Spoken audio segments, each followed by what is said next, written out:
this game is an absolute revolution of action RPGs on mobile. I actually can't believe that Supercell made a game that I'm enjoying so much. Like, I'm legit on this thing all day long, making videos, streaming for it. Like, after we record here, I'm going to stream and I'm gonna hang out with the community, play the game, grind it. I love it. It's just as close to a perfect game as I've played for mobile in a while. Hey guys, I am Ash and this is Echo, and here we are. We're uploading pretty consistently here on the channel Echo, and I am thrilled to have you back on talking about Moco. How you been, man? I'm doing great, man. I'm excited to be back on the channel. Plus, you're talking about my favorite topic these days, Moco. So I can't wait to dive in, man. I'm getting the Moco itch, brother.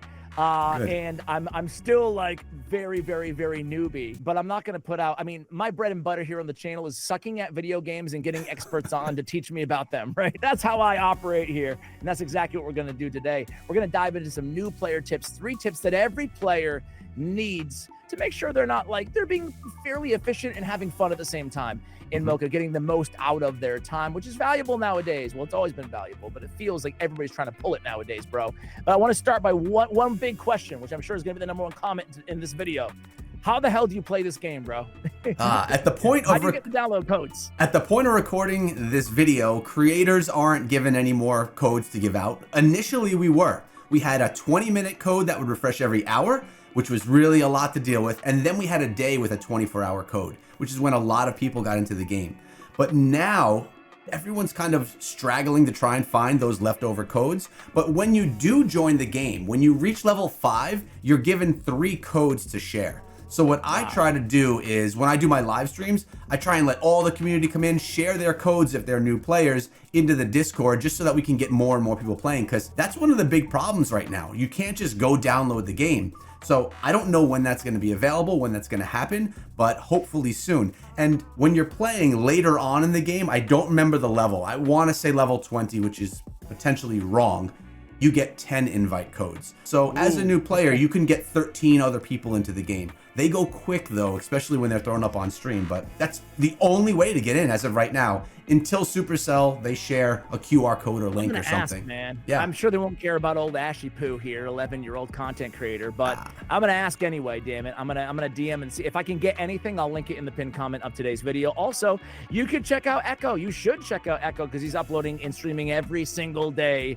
Moco, you can join his Discord. You can get the codes from other people out there. Second question, best and worst, Echo. What's the best part about Moco? What's the worst part about Moco before we get into the tips? Sure, let's start with the worst. The worst is that it's not available to everyone. So the game is global, but it's not, you can't go to the App Store and just get it. So the inability of people to play, I just wish everyone could play right now. It's the best and the worst though, because it's kind of a brilliant marketing scheme. Everybody feels like they're on the outside and wanting in, and then when you get in, you feel like you're on the inside. You know, you're like, oh yeah, I'm playing the game. You feel special for sure, and it's a great. I actually love the strategy, but there are tons of people that are just sad that they can't get in and play the game. So that's probably the worst thing about it. The best thing is that demand. I like it. I like. It's a different approach. The first time they've ever done this, so it's global. Exclusively to a handful of people, right? And do we know the date when it's going to be available in the App Store, or no? No, and if I did, I probably couldn't even say it right here. No, I don't. I don't think anybody knows. This seems silly to ask 2 weeks in or whatever, but would you consider yourself endgame? No, I'm not endgame yet. As you know, I have multiple channels. I have kids.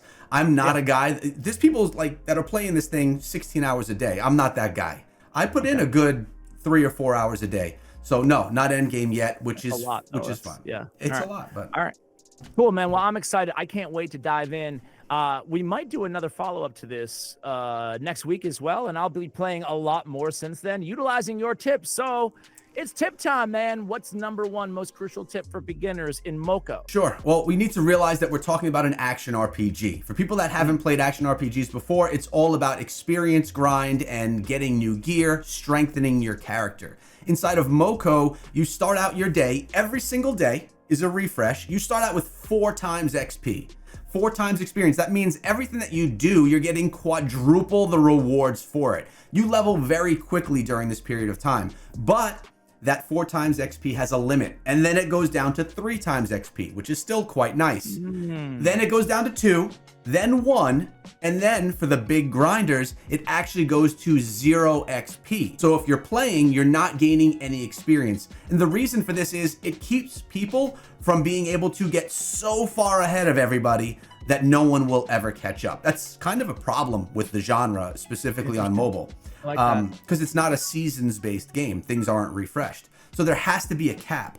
But there is a way to still gain experience even when there is 0 XP being gained, and that's through projects.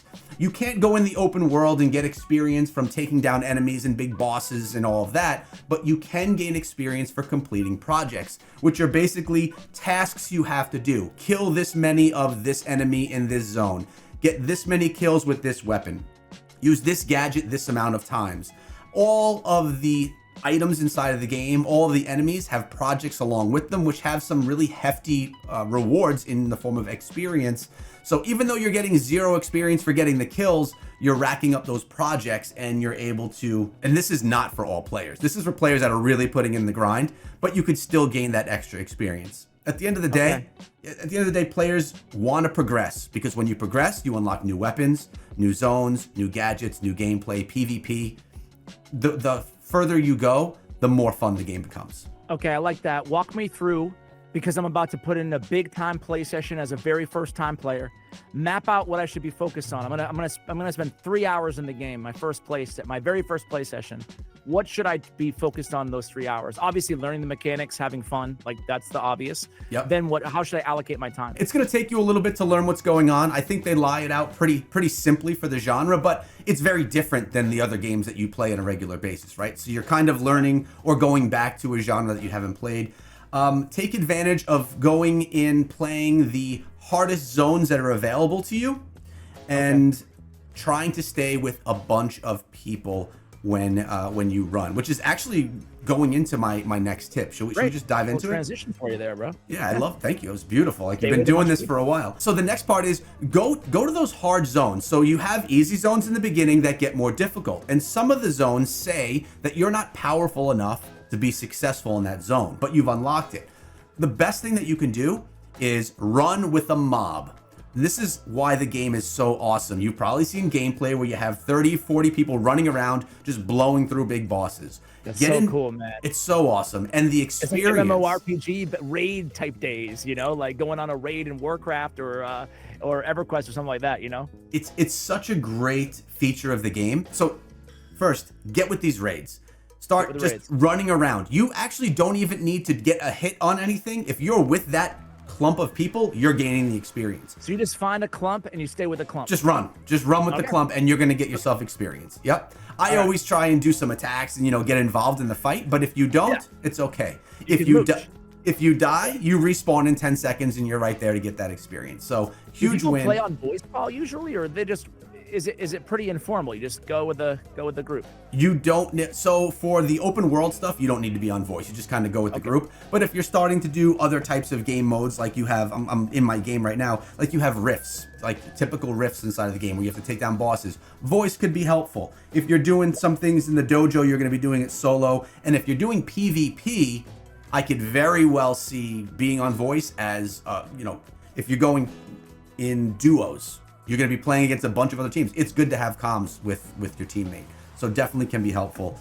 But run with that mob. You don't even need to attack. Gain the experience in those more difficult zones, and you'll be using your time wisely. So you should you run with a mob during your 4X period on the hardest areas possible, and then go start working on projects on a solo basis, or do you just kind of do them all at once? It depends. I try to focus on my projects when I don't have that 4 times XP. And I try and do the more fruitful things during the 4 times XP. So I think that, you're on track right there. Do you play with your kiddo? Do you play with your kiddo at all? I play with my son. It's funny because my oldest son, who's 12, is a Brawl Stars kid, all in and all out. He's got this on his iPad, but he's still grinding Brawl Stars, and he kicks my butt in it now, by the way. He's been playing for years. But my youngest, absolutely loves Moco. He's got it on his iPad, and it's just his favorite game. So you just fire it up and you play together and you do riffs together? Is that what you do? Or? I haven't played with him in that way, but we do, like as I mentioned in our last video, I'll lay in bed with him at night and when I'm putting to bed, and we'll get like a little 10-minute session in, and we'll play together. That's so cool, man. Yeah. I think I'm gonna do it. How old is your kiddo? How old is your youngest? He's 8, about to be 9, so I think a little bit older. I'm 7, about to be 8. I'm not sure. He's like I've never gotten into a mobile game with him because I know the danger, but it's also so fun and so social that I think it could be really fun. He's really cool. Gonna outplay you, Ash. So that does not take much for a 2-year-old could do that. No, but another cool thing about the mobs, the friend system inside of the game, they can see where you are, where you're playing, and you're gonna notice the big thick blue dots on the map. Those are your friends. You'll notice over time more and more friends start following you, and then you have 10 people that are on your friends list that are following you along because you're all running together. So super social as well. That's really cool. Yeah. All right, next tip, man. The next tip, which is our final, is building out your character. Inside of Moco, there's no classes. When I play Diablo Immortal, you got to choose. Are you wizard, barbarian, demon hunter? But in Moco, you just kind of make your character and you build it based off of the gear, the weapons, the gadgets, and the passives. So if you want to be a healing class, which is actually kind of underpowered right now, you'll go with the healing weapon, with healing gadgets, and with healing passives. And you're just basically going to be this angel, this person where there are none of the... You wouldn't recommend going so hybrid in the early game? Hybrid in the early game, that's fine. In the early game, you're just going to be, you're going to find a weapon that you love and you're going to use it, right? And then you're going to realize, oh, like me right now, I got to grind some projects. So you're going to throw on weapons that have the projects to do just to get those done to gain the experience.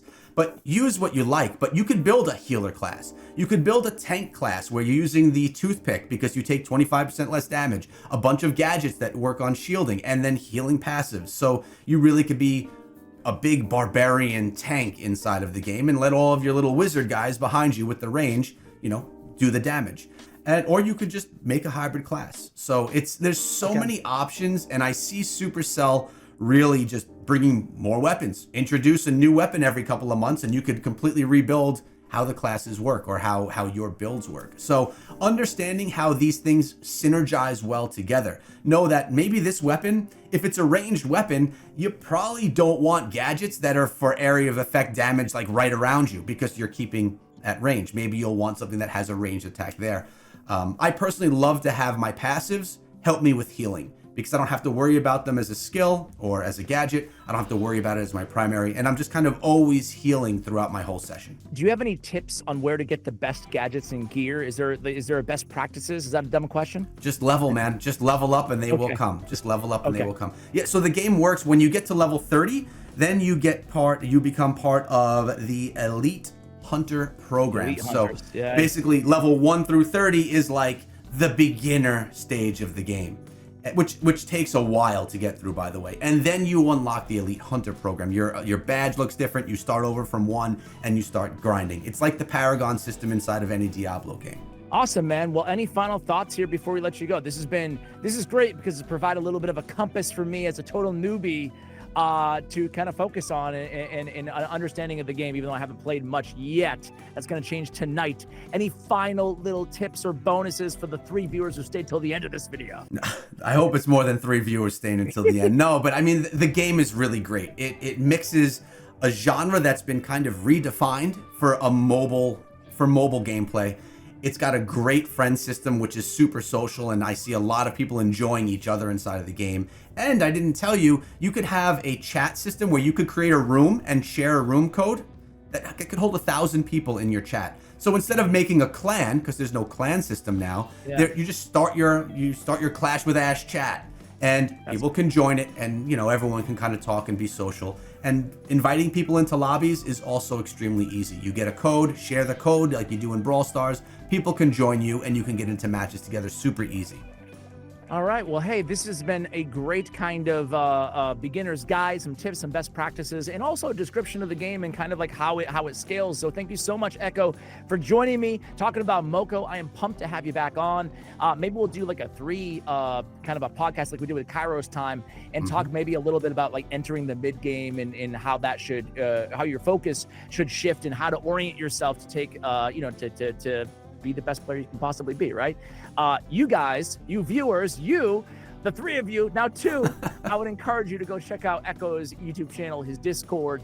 As I said, he streams, he's grinding this game.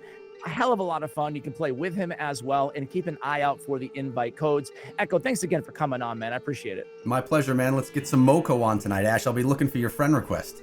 Let's do it, man. We'll start a chat, the Echo Ash chat. We'll do it, man.